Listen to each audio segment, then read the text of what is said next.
Vamos ahora con el concepto cuarto referido a los materiales en general y al hormigón en particular. Se trata de las especificaciones. Las especificaciones son características deseadas. Todos los materiales tienen características que pueden ser determinadas experimentalmente, algunas organolépticamente.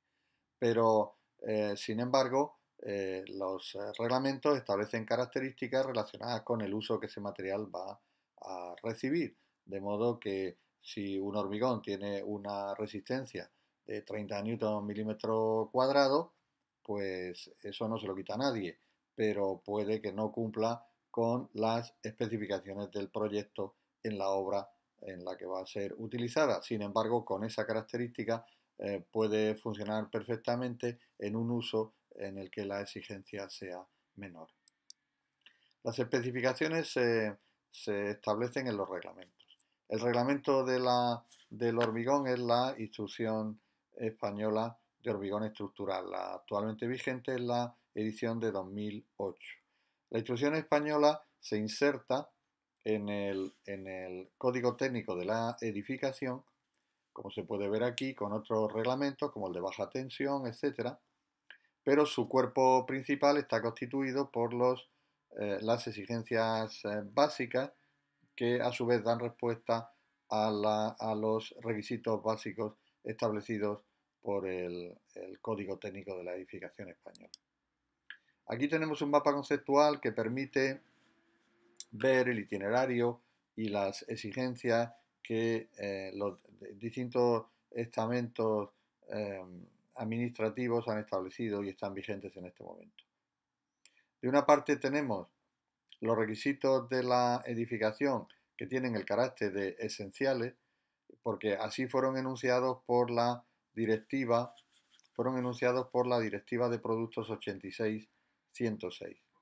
De otra parte tenemos los requisitos básicos que fueron establecidos por la Ley de Ordenación de la Edificación en 1999.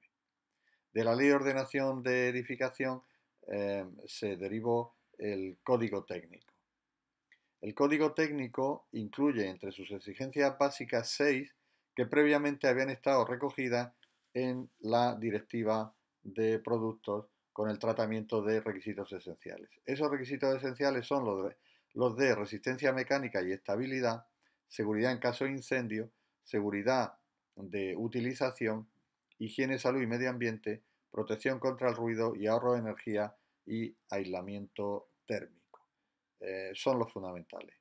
Por eso lo recoge el código técnico, aunque la ley de ordenación incluyó otros paquetes de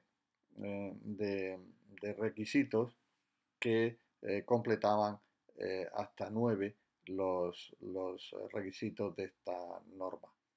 Eran propiamente arquitectónicos y tenían que ver con accesibilidad, servicios y uso.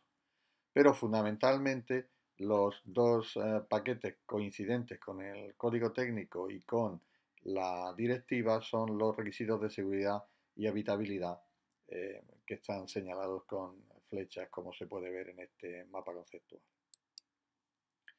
El código técnico ha sido promulgado por la Administración española y en esta pantalla se proporcionan los enlaces principales. Esta es la instrucción del hormigón, la que nos importa en este contexto. Aquí están su índice con el contenido y están marcados en amarillo a la derecha los anexos que tienen que ver fundamentalmente con los aspectos que aquí tratamos.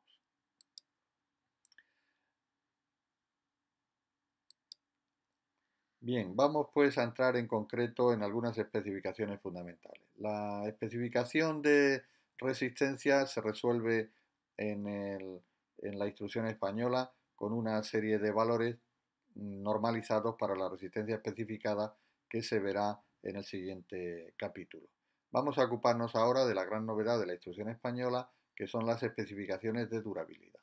La durabilidad, que es un concepto que, como se dice más abajo, no hay que confundir con duración, es la capacidad del material de soportar durante su vida útil las condiciones físicas y químicas a las que va a estar expuesto y que podrían hacer disminuir su capacidad de respuesta ante las solicitaciones.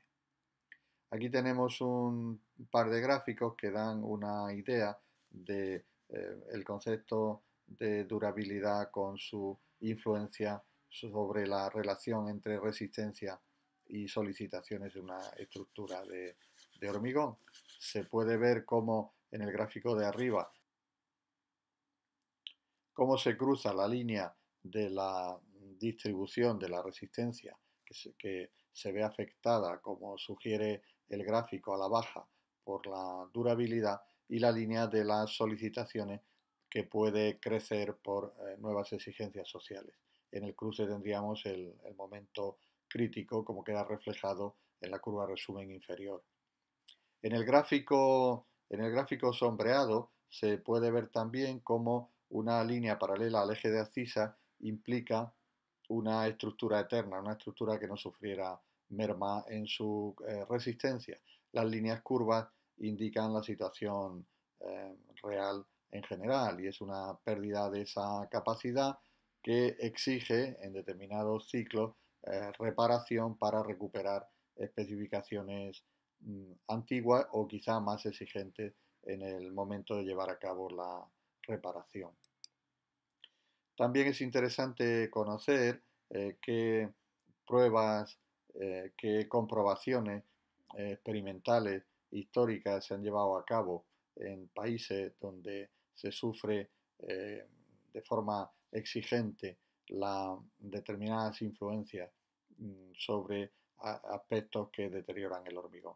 Como se puede ver en el gráfico de Tarta que figura en la parte inferior, en Japón, un país con una alta relación entre kilómetros de costa y superficie del propio país, como el ataque por cloruros puede producir perjuicios en las estructuras y hasta ese nivel tan alto del 66%. Tampoco tienen una influencia menor algunos aspectos como una mala construcción o una mala compactación, que llega hasta el 18%, lo que probablemente eh, inspiró el inteligente invento del hormigón autocompactante. Ahí se ven otras razones de deterioro como la carbonatación o los procesos de hielo. El no abordar esto con franqueza en el momento oportuno produce costos en crecimiento exponencial, como se puede ver en la imagen de la derecha, en la que el bajo costo de una situación sin daño se ve rápidamente encarecido por fases en las que se está produciendo ya carbonatación o difusión de cloruros, y lo que a su vez se multiplica de nuevo cuando se ha iniciado la corrosión o cuando estamos ya en la fase de corrosión de armaduras, una de las fuentes de deterioro más importantes del hormigón, aunque no la única. La carbonatación, uno de los procesos de deterioro mejor establecidos, es resultado de un fenómeno eh, que a su vez es conocido por el alumno por sus conocimientos sobre el ciclo de la cal. En la hidratación del cemento se produce hidróxido de cal, lo que en el ciclo de la cal llamaríamos cal apagada. El hidróxido de cal en contacto con el CO2 del aire provoca la carbonatación y la generación de agua completando la ecuación química. La carbonatación tiene como consecuencia una bajada del pH, del hormigón, y como se puede ver en el gráfico de Purvé que figura abajo a la derecha, la carbonatación del hormigón provoca la caída del pH y la caída del pH hace que nuestra pieza pueda entrar en situaciones donde la corrosión es altamente probable. Un fenómeno que hemos podido comprobar no en países exóticos, sino por nuestra propia experiencia profesional en las estructuras de nuestro entorno. La difusión de cloruros es otro fenómeno que produce grandes daños en las estructuras, en este caso en general en las proximidades de la costa o bien en instalaciones industriales donde el uso de cloruros es habitual. La peculiaridad del ataque por cloruros es la concentración de la pérdida de metal, al contrario que en el caso de la carbonatación, que en general es un ataque difuso a lo largo de la barra. La instrucción aborda la especificación de la durabilidad clasificando las situaciones en las que el hormigón estructural puede encontrarse. Le llama clases generales de exposición a aquellas en las que el factor de deterioro ataca fundamentalmente al acero que arma las estructuras, provocando la destrucción del conjunto del elemento fundamentalmente por la expansión de los productos de corrosión en el caso de la carbonatación y por el ataque localizado y pérdida de capacidad mecánica en el caso de los cloruros. Pues bien, la instrucción clasifica la, los ambientes en los que el hormigón puede sufrir estos deterioros en los 4 que vemos ahí en el gráfico. El tipo 1 romano no implica ningún tipo de agresividad, son estructuras normalmente protegidas en el interior de los edificios. Sin embargo, estructuras expuestas al CO2 del aire pueden sufrir el fenómeno de carbonatación.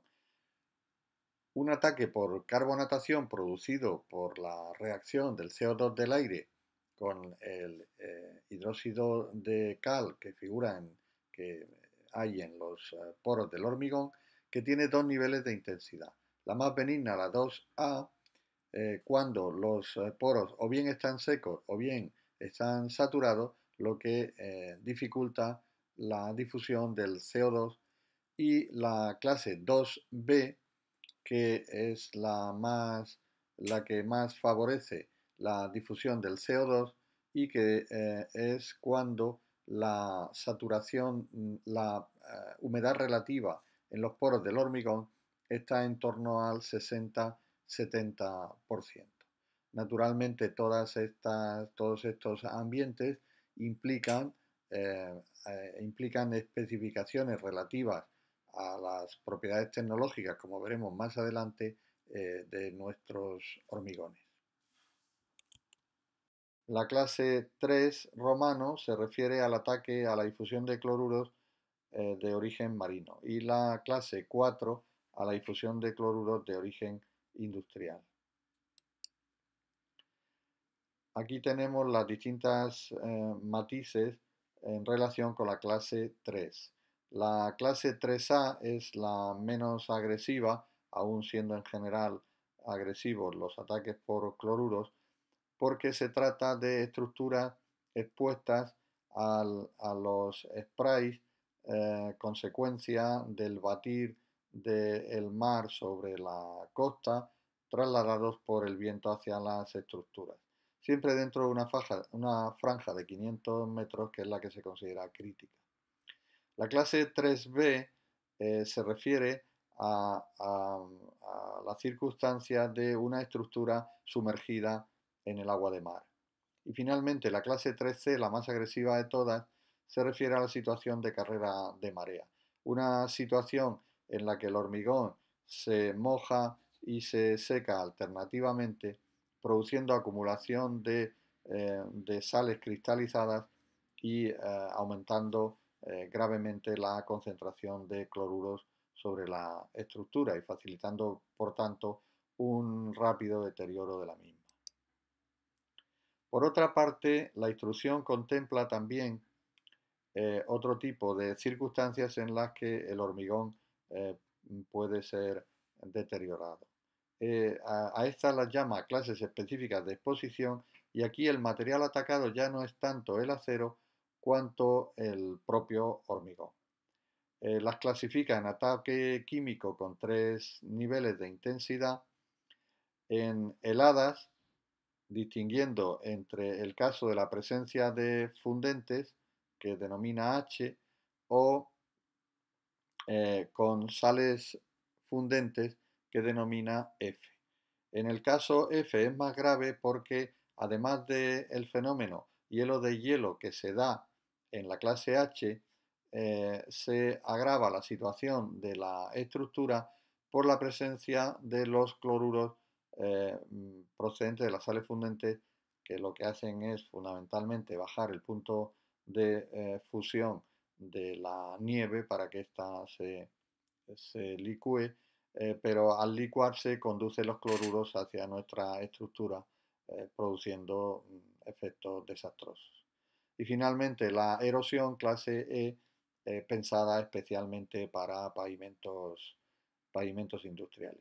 En el cuadro de la derecha, procedente de la instrucción española, figuran los valores de concentración de las distintas sustancias, tanto cuando el hormigón está en contacto con el agua como cuando está en contacto con el suelo. Se llama la atención sobre el hecho de que cuando la cimentación, por ejemplo, está en contacto con el suelo sin presencia de agua, se admiten concentraciones mayores de sustancias agresivas, mientras que cuando está en contacto con el agua, porque el nivel freático así lo hace posible, pues las concentraciones tienen que ser menores porque el agua es un magnífico vehículo de las sustancias agresivas. Finalizamos esta parte del capítulo de especificaciones haciendo referencia a un libro imprescindible para los interesados en la durabilidad del hormigón. Se trata de la traducción al castellano de la guía de diseño que elaboró el Comité Euro Internacional del Hormigón en 1993, traducida como Durabilidad de estructuras de hormigón, guía de diseño por el Grupo Español del Hormigón.